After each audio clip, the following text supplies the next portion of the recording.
बोली बेहड़ वाली मैया की जय। गुरु भगवान की जय। हर हर महादेव, हर हर गंगे। सभी दर्शकों को मेरा प्यार भरा राधे राधे। साथियों, श्री रामचरितमानस गान का अध्ययन शुरू करने से पहले एक श्लोक की रामायण की शुरुआत कर लेते हैं। आदो राम तपोवनादि गमनम हत्वा मृगम कांचनम वैदेही हरणम जटायु मरणम श्रीसुग्रीव संभाषणम बाली निर्दलनम समुद्रतरणं लंकापुरी दाहनम् पश्चाद्रावण कुंभकर्णहननम् एतद् रामायणम्। बोलिए सियापति रामचंद्र भगवान की जय। गौरी शंकर भगवान की जय। हर हर महादेव, हर हर गंगे। जय जय श्री राधे श्याम। बहुत ही मार्मिक दृष्टांत। राम जी के वन गमन की तैयारी। कैकेयी अपनी हठ पर अड़ी हुई है और राजा दशरथ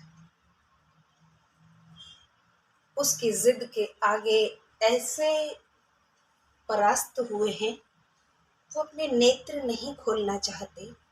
लेकिन जैसे ही सामंत जी ने कहा कि राम आ चुके हैं, तो तुरंत उन्होंने अपने दोनों नेत्र खोल लिए।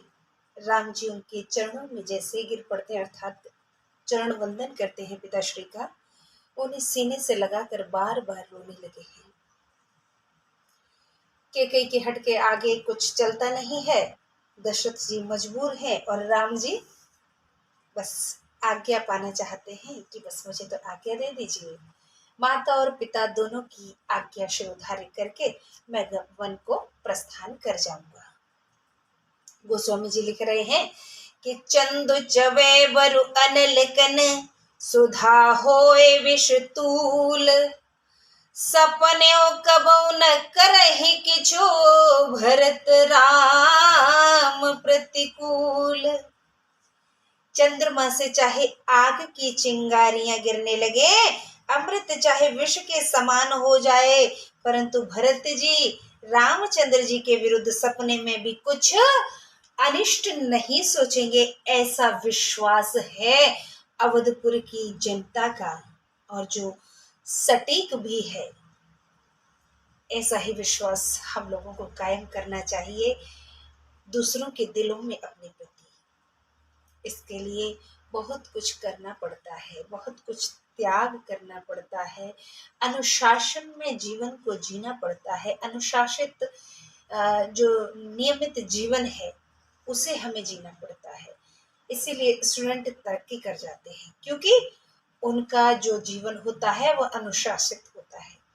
अगर साधारण मानव अनुशासित जीवन जिए तो वो भी दिन दूनी रात चौगुनी तरक्की कर सकता है। कुछ लोग करते भी हैं।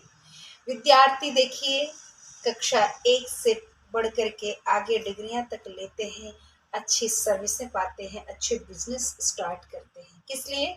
क्योंकि एक अनुशासित जीवन रहता है, नियमित जीवन रहता है। गुण और दोष उन्हें समझ में आते हैं, अच्छाई बुराई उन्हें मालूम रहती है। तो हमें जरूरत है कि हम भी अपने जीवन को इतना नियमित बना लें कि अपनी एक अमिट और अलग पहचान, जैसे राम जी की है। आज अयोध्या में किसी को भरोसा नहीं, जैसे भरत जी की है। कुछ लोग भले ही कैकेयी के कारण भरत जी को थोड़ा सा गलत बोल रहे हो कि भरत के मन की हो जाएगी, उनको राजगद्दी मिल जाएगी, किंतु जो धार्मिक लोग हैं वो अच्छे से जानते हैं और उनका यही कहना है कि भरत जी कभी भी अनिष्ट नहीं चाहेंगे राम जी का।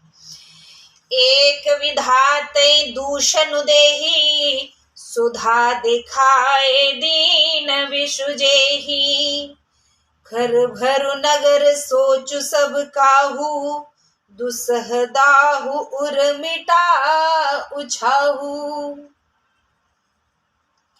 कोई विधाता को दोष देने लगे कि अमृत दिखाकर विष दे दिया। नगर भर में खलबली मच गई, सबको सोच हुआ, हृदय में दुस्सह जलन मचने लगी है, जो सहन नहीं होती ऐसी अग्नि उठी है और उत्साह भंग हो गया है। जैसे हम लोग कहते हैं ना, मेरे कलेजे पर आग जल रही है। आज ऐसे ही आग अयोध्या वासियों के कलेजे पर जल रही है, जब उन्हें ये पता चला कि राम वन को जा रहे हैं और अवध की गद्दी पर कैकेयी पुत्र भरत बैठेंगे। गद्दी किसके पास जा रही है, इतना किसी को मलाल नहीं था।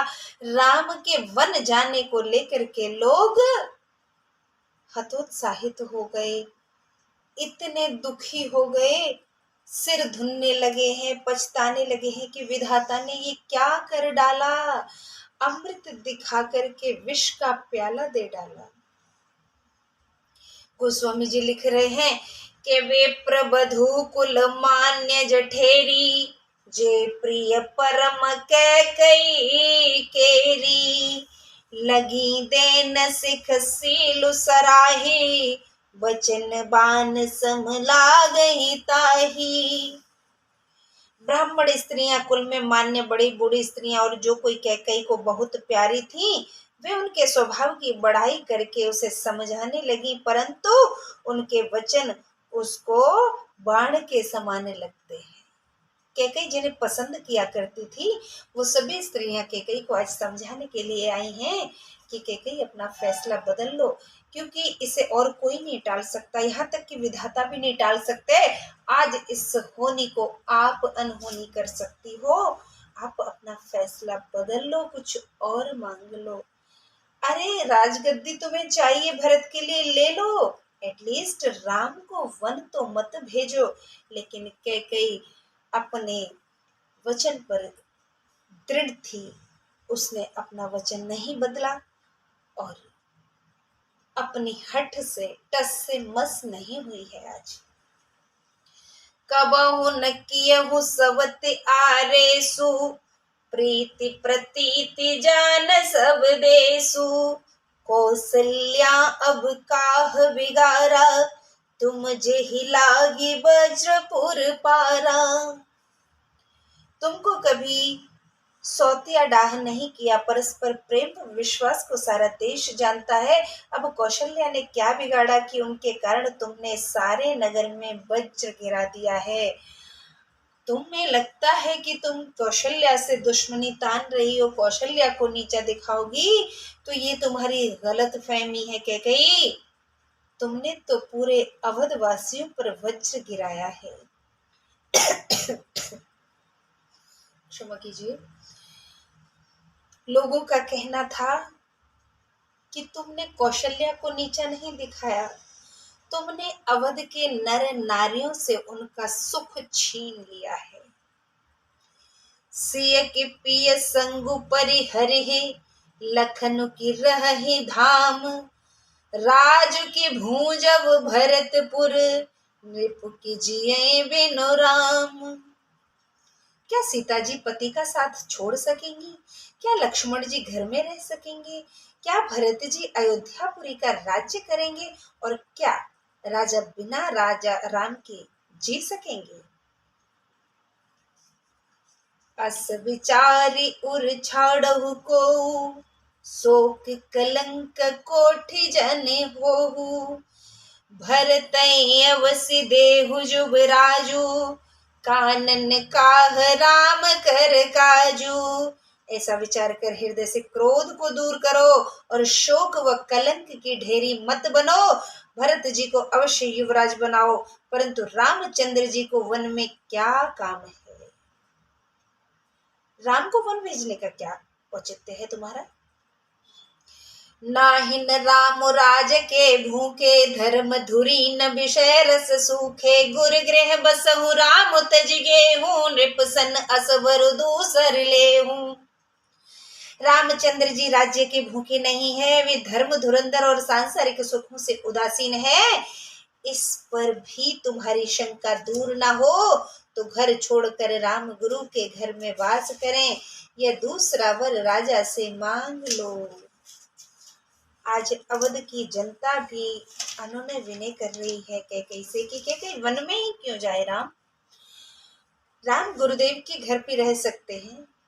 आप दशरथ जी से ये मांग लो, तुम्हें राज्य से बाहर छोड़ना है ना तो बाहर कर दो राम को, लेकिन वन के लिए मत भेजो। उन्हें गुरु के आश्रम भेज देते हैं, गुरु के महल भेज देते हैं, जहां भी वो रहते हैं वहां रहने दीजिए। जो परिहास की न कछु होई, तो कहीं प्रगट जनावहु सोई। उठहु बेगी सोई करहु उपाय, जे विधि सो कुकलंकु न साई। राम सरिस सुत कानन जोगु, काह कह सुनि तुम कहु लोगु। जो नहीं लगी हऊ करे हमार, नहीं लागी कछु हाथ तुम्हारे।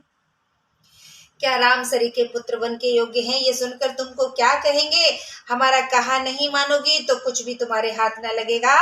यदि इस समय तुमने कुछ हंसी की हो तो उसे प्रकट कह दो। अब जल्दी उठो और वही उपाय करो जिससे सबका दुख और कलंक दूर हो जाए। आज लोगों को लग रहा है कि कहीं मजाक कर रही है, देखना चाहती है लोगों के हाव भाव कैसे हैं। तो बोला है सबने कि अगर मजाक कर रही हो, हंसी की है, तो उसे अब रिवील कर दो, प्रकट कर दो कि मैं तो मजाक कर रही थी। कह दो काश कि ये मजाक था, लेकिन ये मजाक नहीं था, ये कोई हंसी नहीं थी, ये कैकई के मन की दृढ़ इच्छा थी जो उसने लगभग पूर्ण कर ली है अब तक। जय भांति सो कुकलंकु जाय, उपाय करि कुल पालही। हट फेरो राम ही जात, बन जनि बात दूसरी चालही। जिमि भानु बिनु दिनु प्राण बिनु, तनु चंद बिनु जिमि जामिनी। तिमि अवध तुलसीदास, प्रभु बिन समुझि धोजिय भामिनी। जिस भांति दुख और कलंक दूर हो, उपाय करके कुल की रक्षा करो और हट करके रामचंद्र को वन में जाने से लौटा लो। दूसरी बात मत चलाओ। जैसे सूर्य के बिना दिन, प्राण के बिना शरीर और चंद्रमा के बिना रात होती है, तुलसीदास जी कहते हैं कि इसी प्रकार प्रभु रामचंद्र जी के बिना अयोध्या सूनी हो जाएगी। हे रानी, तुम अपने जी में निश्चय करके जानो, विचार करके देखो। सखिन सिखावनु दीन, सुनत मधुर परिणाम हित। तेहि कछु कानन कीन, कुटिल प्रबोधि कुंवरी। सखियों ने ऐसी शिक्षा दी जो तुमने सुनने में मीठी और अंत में हित वाली थी, परंतु कैकेयी ने उस पर ध्यान नहीं दिया, क्योंकि वह तो खोटी कुबड़ी मंथरा की सिखाई हुई थी। आज मंथरा का दोष कैकेयी के माथे मड़ गया। मेरी बहनों, कोई कैकेयी मत बनना, अपना परिवार अपने हाथों से कभी मत उजाड़ना। उतरुन देई दुसहर सरूखी, मृगिन चितव जनो बाघिन भूखी। व्याधि असाधि जाने तिन त्यागी, चली कहत मति मंद अभागी। कैकेयी कुछ उत्तर नहीं देती, दुस्सह क्रोध से रूखी हो गई, ऐसे देख रही है मानो भूखी सिंहनी हिरनियों को देखती है। तब सखियों ने रोग असाध्य जानकर छोड़ दिया और वो उस मंद बुद्धि अभागिनी कहती हुई चली कि मूर्ख है, स्टूपिड है, उसको कुछ समझ नहीं आने वाला, वो तो मंद बुद्धि है, अभागिन है, इसे अभी पता नहीं चल रहा है, ये अपने सौभाग्य को खुद लात मार रही है, अपने पैरों में इसने खुद ही कुल्हाड़ी मार ली है। ऐसा राजा से वचन भरवा करके। जर ही विषम जर ले ही उसासा, कवनि राम बिनु जीवन आसा।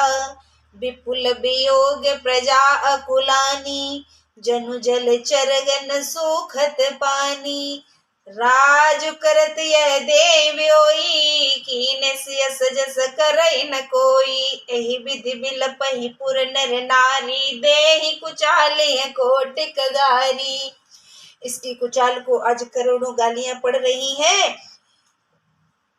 इस देव की मारी कैकेयी ने राज्य करते हुए ऐसा किया जैसे कोई भी न करेगा। इस भांति अयोध्या के सब स्त्री पुरुष विलाप करने लगे और कुचालिनी को करोड़ों गालियां देने लगे हैं। विषम ज्वर से वे सब जलने लगे और लंबी सांस लेने लगे और बोले कि रामचंद्र जी के बिना जीने की कौन आशा करता है। भाई विचोह से प्रजा घबरा उठी, मानो जल सूखने से जलचर अर्थात जल में रहने वाले जीव घबरा जाएं। ये हाल है अवध की जनता का। अति विषाद बस लोग लुगाई गए, मातु पै राम गुसाई। मुख प्रसन्न चित चौगुन चाऊ, मिटा सोचु जन राखे राऊ। अयोध्यापुरी के सब ही नर नारी महादुखी हो गए और स्वामी राम जी की माता कौशल्या के पास गए। उनका मुख प्रसन्न था, मन में चौगुना भाव था। राजा रोक न लें ये सोच भी आज कौशल्या के मन से मिट गया है। ऐसी बहादुर नारी थी वो।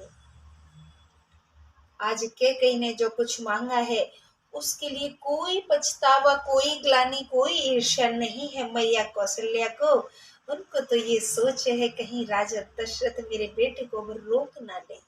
ऐसा प्रेम बहन से भी बढ़कर सौतन तो कभी समझा ही नहीं था मैया ने कि उनकी जो दो पटरानियां हैं उनके पति की, वो उनकी सौतन है। उन्होंने कभी नहीं माना था।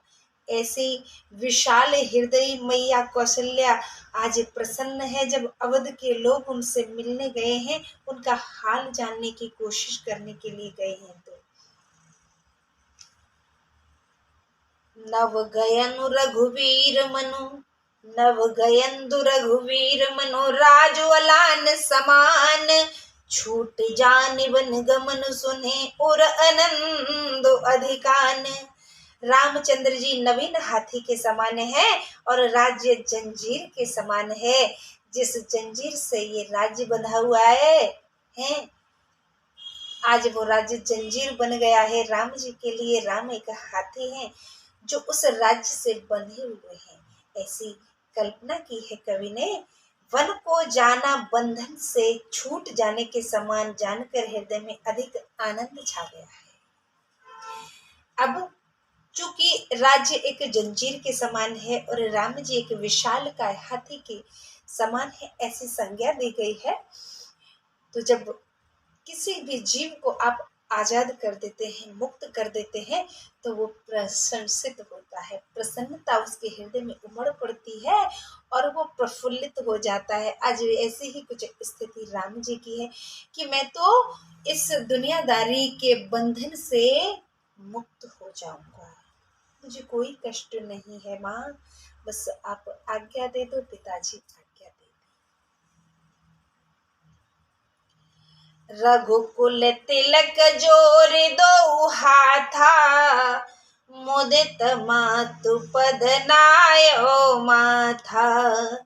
दीन आशीष लाए और लीने, भूषण बसन निछावर कीने। रघुवंश भूषण श्री रामचंद्र जी ने दोनों हाथ जोड़कर प्रसन्नता से माता के चरणों में आज सिर नवाया है। माता ने आशीर्वाद दिया और हृदय से लगाकर गहने और वस्त्र न्यौछावर किए हैं आज पुत्र पर। क्योंकि ऐसा इसे कोई भी नाम देना इस त्याग को प्रभु के त्याग की बुराई जैसी होगी, अवहेलना जैसी होगी, निंदा जैसी हो जाएगी। क्योंकि कोई ऐसा शब्द नहीं है कि प्रभु के भैया राम के इस त्याग को उससे उपमा दी जाए। हाँ, कोई ऐसा शब्द नजर नहीं आता है। आज इतना बड़ा बलिदान भैया राम ने दिया है। आज के हमारे भाई बांधव बलिदान नहीं दे सकते हैं, त्याग नहीं कर सकते हैं, तो एटलीस्ट मन में संतुष्टि तो बना के रख सकते हैं। जितना माता पिता की संपत्ति से हमें मिलता है, हमें उतने में संतोष कर लेना चाहिए। यदि माता पिता ने ज्यादा संपत्ति कमा के रखी है और वो दूसरों पर यूं ही उड़ेलना चाहते हैं, उड़ेलने दीजिए, वो उनकी कमाई है।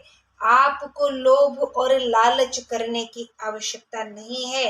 रही बात आपके अधिकारों की, तो अधिकार दुनिया वाले नहीं, ऊपर वाला लिखता है। अगर हमारे हक में, हमारे हिस्से में कुछ भगवान ने लिख कर रखा है तो हमें अवश्य मिलेगा। और माता पिता के ही संपत्ति से अधिकार की जब इच्छा आप रखते हैं तो अपने कर्म कीजिए। हाँ, ऐसे कर्म कीजिए कि जिसके आप हकदार हैं वो आपको ऑटोमेटिक वो लोग दे दें। मांगने की या छीनने की आवश्यकता नहीं है। भाई बहनों में बैर भाव बढ़ाने की आवश्यकता नहीं है, क्योंकि यहाँ का जो भौतिक सुख और जो भौतिक वस्तुएं हैं, जो चल अचल संपत्ति है, वो सब यहीं के यहीं रह जानी है।